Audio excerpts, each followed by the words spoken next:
नमस्कार मित्रांनो, नोव्हेंबर महिन्यात दुबईमध्ये COP28 मीटिंग पार पडली. जगात तापमान वाढ आणि त्यामुळे होणारे पर्यावरणातील तीव्र बदल जसे की ओला किंवा कोरडा दुष्काळ, चक्रीवादळ, पूर, वीज पडणे अशा गोष्टी आपण सातत्याने अनुभवत आहोत. खनिज तेलाचा वापर कमी करून नैसर्गिक ऊर्जा स्रोतांचा वापर वाढवणे गरजेचे झाले आहे. त्यासाठी जगातील देश एकत्र येऊन त्यावर चर्चा करतात.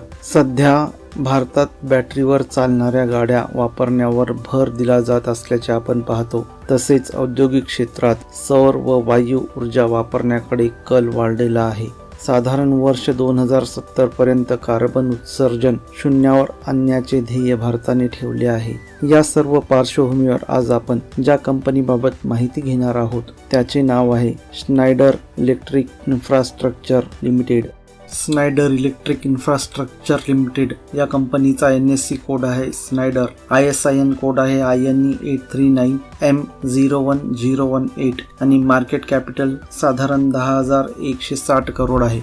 स्नायडर इलेक्ट्रिक लिमिटेडची सुरुवात भारतात सन 2011 या वर्षात झाली. भारतातील ही कंपनी स्नायडर इलेक्ट्रिक फ्रान्स या 180 वर्ष जुन्या कंपनीचा भाग आहे. ही कंपनी विजेचा सुयोग्य वापर होण्याच्या दृष्टीने तांत्रिकदृष्ट्या प्रगत उत्पादने व यंत्रणा डिझाईन करणे, उत्पादित करण्याचे काम करते. या कंपनीचे चेअरमन व मॅनेजिंग डायरेक्टर श्री दीपक शर्मा आहेत.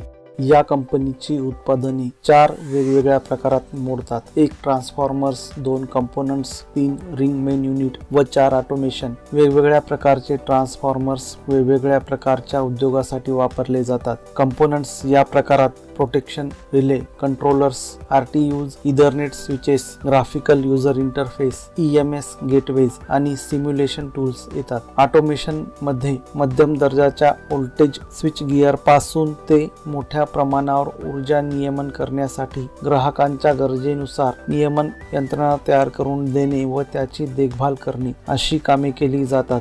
कंपनीच्या महसूल व नफ्याची आकडेवारी आपण पाहूया. वर्ष 2019 व 2020 मध्ये महसूल साधारण सारखाच होता आणि कंपनी तोट्यात होती. पण वर्ष 2021 पासून कंपनीच्या महसुलात व नफ्यात हळूहळू वाढ होत आहे. कंपनीचे डेट टू इक्विटी गुणोत्तर वर्ष 2020, 2021, 2022 मध्ये वजा होते. म्हणजे कंपनीवर असलेले कर्ज कंपनीच्या इक्विटीपेक्षा अतिशय जास्त होते. अशी परिस्थिती कोणत्याही कंपनीसाठी धोकादायक असते. म्हणजे कंपनी कधीही दिवाळखोरीत जाण्याची शक्यता असते. पण 2023 मध्ये कंपनीचे डेट टू इक्विटी गुणोत्तर निगेटिव्ह न राहता पॉझिटिव्ह आले आहे. येणाऱ्या काळात कंपनी चांगला व्यवसाय करून डेट टू इक्विटी गुणोत्तर आवाक्यात आणेल अशी अपेक्षा करूया. वर्तमान काळात एखाद्या कंपनीच्या शेअरला म्हणावी तशी मागणी नसते, पण त्यांच्याकडे असलेल्या उत्पादनांची श्रेणी पाहता भविष्यात त्या कंपनीच्या शेअरला चांगला भाव येण्याची शक्यता असते. अशा कंपन्यांना अंडरव्हॅल्यूड स्टॉक म्हणतात. स्नायडर त्यापैकीच एक कंपनी ठरण्याची शक्यता दिसते.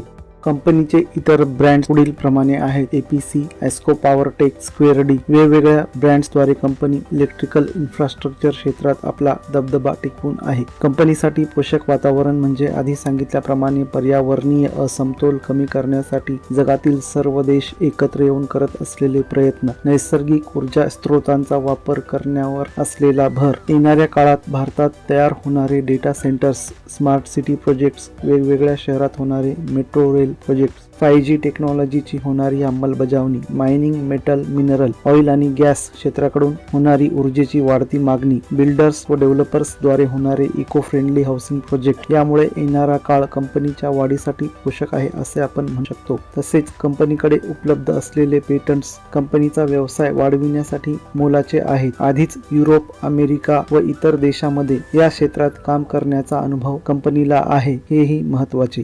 मे 2023 मध्ये कंपनीच्या बाजारभावाने त्याच्या ऑल टाइम हाय असणाऱ्या ₹240 या बाजारभावाला छेद देऊन वरच्या दिशेने वाढ दर्शवली आहे आणि 6 महिन्याच्या कालावधीमध्ये जवळजवळ दुप्पट परतावा दिला आहे. लॉंग टर्म म्हणजे दीर्घ कालावधीच्या गुंतवणुकीसाठी कंपनी चांगला परतावा गुंतवणूकदारांना देऊ शकते असे वाटते. वेगवेगळ्या क्षेत्राचा निर्देशांक आपण या तक्त्यामध्ये पाहू शकतो. यामध्ये विद्युत क्षेत्राचा निर्देशांक सर्वात जास्त असलेला आपल्याला पाहायला मिळेल. स्नायडर इलेक्ट्रिक इन्फ्रास्ट्रक्चर लिमिटेड ही कंपनी विद्युत क्षेत्रात कार्यरत असल्यामुळे याचा चांगला फायदा कंपनीला होण्याची शक्यता आहे. मित्रांनो, हा व्हिडिओ मुख्यत्वे स्टॉक मार्केटवर लिस्ट झालेल्या कंपन्यांची माहिती देण्यासाठी बनवलेला आहे. कुठल्याही प्रकारची गुंतवणूक करताना आर्थिक सल्लागाराचा सल्ला प्रत्येकाने जरूर घ्यावा आणि त्यानंतरच स्वतःच्या जबाबदारीवर गुंतवणूक करावी. हा व्हिडिओ तुम्हाला आवडला असल्यास हनी मनी चॅनलला जरूर लाईक व सबस्क्राईब करा. तसेच आपल्या मित्रांना जरूर शेअर करा. धन्यवाद मित्रांनो.